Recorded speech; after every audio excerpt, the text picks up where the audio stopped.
حضرت سلیمان علیہ السلام۔ حضرت سلیمان علیہ السلام اللہ تعالیٰ کے برگزیدہ نبی تھے۔ سلیمان علیہ السلام داؤد علیہ السلام کے بیٹے تھے۔ سمجھا جاتا ہے کہ انہوں نے متحدہ اسرائیل پر 970 قبل از مسیح سے لے کر 971 قبل از مسیح تک حکومت کی۔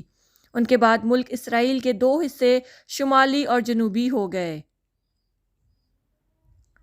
حضرت داؤد علیہ السلام کی طرح اللہ تعالیٰ نے سلیمان علیہ السلام کو بھی بہت سے معجزے عطا کر رکھے تھے۔ آپ جانوروں کی بولیاں سمجھ لیتے تھے، ہوا پر آپ کا قابو تھا، آپ کا تخت ہوا میں اڑا کرتا تھا، یعنی صبح اور شام مختلف سمتوں کو ایک ماہ کا فاصلہ طے کر لیا کرتے تھے۔ حضرت سلیمان علیہ السلام کی سب سے بڑی خصوصیت یہ تھی کہ آپ کی حکومت صرف انسانوں پر ہی نہ تھی بلکہ جن بھی آپ کے تابع تھے۔ حضرت سلیمان علیہ السلام نے مسجد اقصیٰ اور بیت المقدس کی تعمیر شروع کی۔ جن دور دور سے پتھر اور سمندر سے موتی نکال کر لایا کرتے تھے۔ یہ عمارتیں آج تک موجود ہیں۔ اس کے علاوہ آپ نے جنوں سے اور بھی بہت سے کام لیے۔ ایک موقع پر اللہ تعالیٰ نے سلیمان علیہ السلام کو آزمائش میں ڈال دیا۔ آپ کے پاس ایک انگوٹھی تھی جس پر اسم اعظم کندہ تھا۔ اس انگوٹھی کی بدولت آپ جن و انس پر حکومت کیا کرتے تھے، لیکن وہ انگوٹھی کسی وجہ سے گم ہو گئی اور شیطان کے ہاتھ آ گئی، چنانچہ آپ تخت و سلطنت سے محروم ہو گئے۔ ایک مدت کے بعد وہ انگوٹھی شیطان کے ہاتھ سے دریا میں گر پڑی، جسے ایک مچھلی نے نگل لیا۔ وہ مچھلی سلیمان علیہ السلام نے پکڑ لی۔ جب اس کو چیرا گیا تو انگوٹھی اس کے پیٹ سے مل گئی اور اسی طرح آپ کو دوبارہ سلطنت اور حکومت مل گئی۔ حالانکہ یہ بات غلط ہے کہ وہ انگوٹھی کی بدولت حکومت کرتے تھے۔ حکومت ان کو اللہ نے اپنے فضل خاص سے دی تھی۔ حضرت سلیمان علیہ السلام کے زمانے میں یمن کے علاقے پر ملکہ سبا کی حکومت تھی۔ ایک دن سلیمان علیہ السلام کا دربار لگا ہوا تھا جس میں تمام جن و انس، چرند پرند اپنی اپنی جگہوں پر بیٹھے ہوئے تھے۔ دیکھا کہ ہدہد غیر حاضر ہے۔ آپ نے فرمایا ہدہد نظر نہیں آتا۔ اگر اس نے اس غیر حاضری کی معقول وجہ بیان نہ کی تو اسے سخت سزا دی جائے گی۔ ابھی یہ باتیں ہو رہی تھی کہ ہدہد بھی حاضر ہو گیا۔ حضرت سلیمان علیہ السلام کے دریافت کرنے پر ہدہد نے بتایا کہ میں اڑتا ہوا یمن کے ملک میں جا پہنچا تھا، جہاں کی حکومت ملکہ سبا کے ہاتھ میں ہے۔ خدا نے سب کچھ دے رکھا ہے، اس کا تخت بہت قیمتی اور شاندار ہے، لیکن شیطان نے اس کو گمراہ کر رکھا ہے۔ وہ خدائے واحد کے بجائے آفتاب کی پرستش کرتی ہے۔ حضرت سلیمان علیہ السلام نے فرمایا کہ اچھا تو میرا خط اس کے پاس لے جا، تیرے جھوٹ اور سچ کا امتحان ابھی ہو جائے گا۔ چنانچہ ہدہد آپ کا خط لے کر ملکہ سبا کے پاس پہنچا اور خط اس کے آگے ڈال دیا۔ ملکہ نے خط پڑھ کر درباریوں کو بلایا اور خط کا مضمون پڑھ کر سنایا، جس میں درج تھا، یہ خط سلیمان علیہ السلام کی طرف سے ہے اور اللہ کے نام سے شروع کیا جاتا ہے جو بڑا مہربان اور رحم والا ہے۔ تم کو سرکشی اور سربلندی کا اظہار نہیں کرنا چاہیے اور تم میرے پاس خدا کی فرما بردار بن کر آؤ۔ اس خط کے جواب میں ملکہ سبا نے بہت سے تحفے تحائف سلیمان علیہ السلام کی خدمت میں بھیجے۔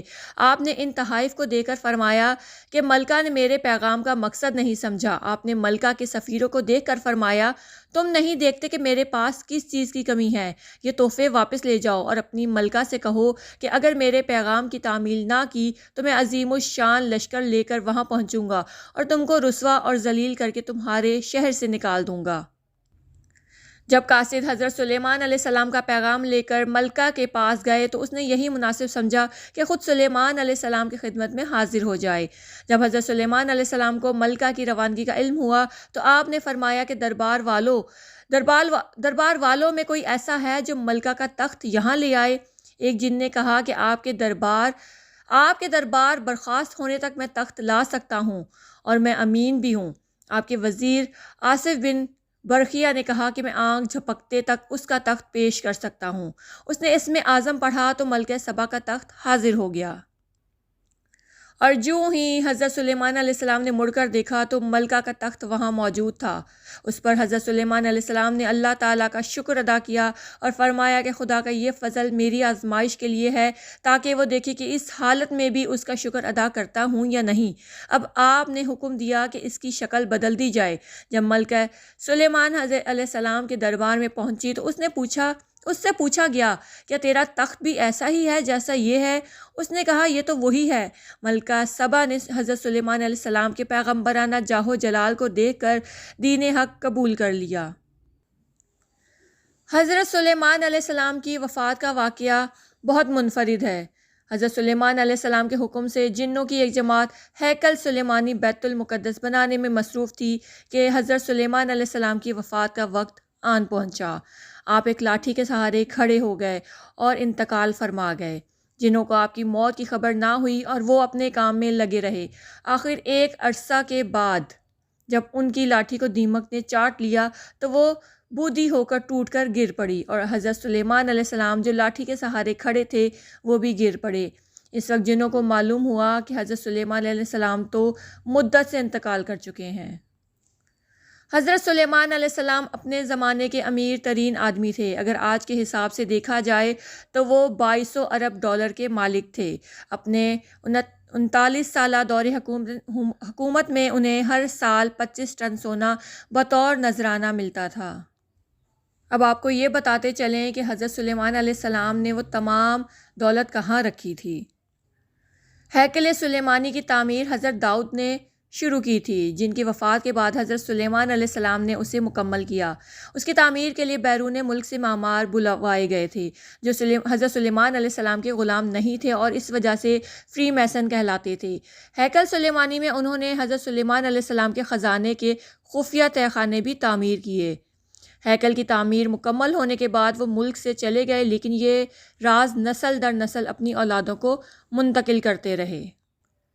کوئی 2000 سال بعد کچھ مہم جو یروشلم کی اس مقدس عبادت گاہ کے باقی ماندہ کھنڈرات تک آئے، بادشاہ وقت سے اجازت نامہ حاصل کیا اور یورپ سے زائرین کے آنے جانے کی حفاظت کے انتظامات سنبھالے۔ انہوں نے اپنے آباء و اجداد کی فراہم کردہ نشانیوں کی مدد سے ان مقامات کو ڈھونڈ نکالا اور بہت بڑی مقدار میں سونا نکال کر نائٹ ٹیمپلر کی تنظیم بنائی، جس کا ایک حصہ بینکنگ کرتا تھا اور دوسرا حصہ فوجی امور سر انجام دیتا تھا۔ یہ دنیا کی پہلی ملٹی نیشنل کارپوریشن تھی۔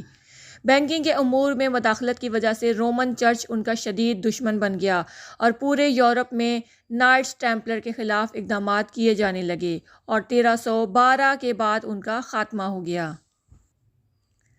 دیوار گریا کے پاس زیر زمین تہہ خانوں تک جانے والا کنواں آج بھی موجود ہے، جسے مضبوط اور شفاف شیشے کی چادر سے ڈھک دیا گیا ہے۔ یہاں آپ کو ہدہد کے بارے میں بتاتے چلیں کہ ہدہد ایک پرندہ ہے جس کا ذکر قرآن پاک میں سورہ نمل کی آیت 22 میں آیا ہے، اور ہدہد کو حضرت سلیمان علیہ السلام کا ہدہد یعنی ان کا پرندہ کہا جاتا ہے، کیونکہ وہ ان سے باتیں کیا کرتا تھا اور ان کے لیے پانی کی کھوج کرتا تھا۔ اللہ تعالیٰ نے ہدہد کو یہ خاصیت عطا فرمائی ہے کہ وہ زمین کے اندر کی چیزوں اور زمین کے اندر بہنے والے چشموں کو بھی دیکھ لیتا ہے۔